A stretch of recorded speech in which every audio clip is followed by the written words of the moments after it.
بسم الله الرحمن الرحيم الحمد لله رب العالمين وصلى الله وسلم وبارك على نبينا محمد وعلى آله وأصحابه أجمعين.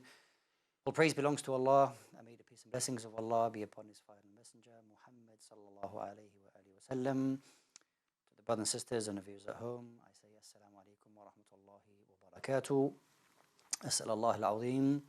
I ask Allah subhanahu wa ta'ala, the Almighty, that He protects us all and allows us to have patience and to be obedient servants in what is, of course, a very, very difficult time for many people on a number of different levels.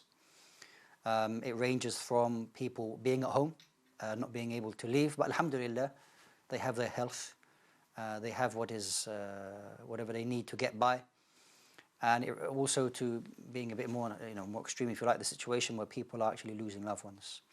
So we ask Allah subhanahu wa ta'ala to make it easy for all of those families.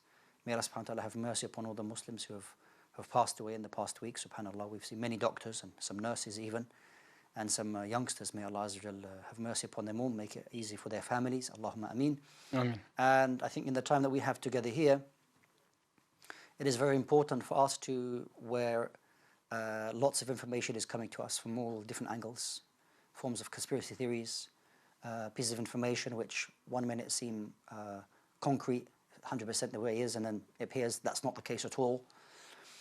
And this is the nature of social media, and a lot of people who are, getting their information, when they want their finger on the pulse to know what's going on, can be caught up in that.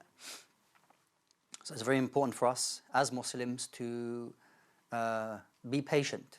And what I mean to be patient is not to rush into decisions and not to rush into comments, not to rush into sharing things, and not to add to the hysteria. And we're still kind of in a situation where people are panicking, okay? Not to add to that situation. And if we look back to the pious predecessors, even back to the time of the companions, may Allah subhanahu wa ta'ala be pleased with them all, whenever there were times of fitan, confusion, that a lot of the companions radiallahu anhum would stay away from it. They would avoid it.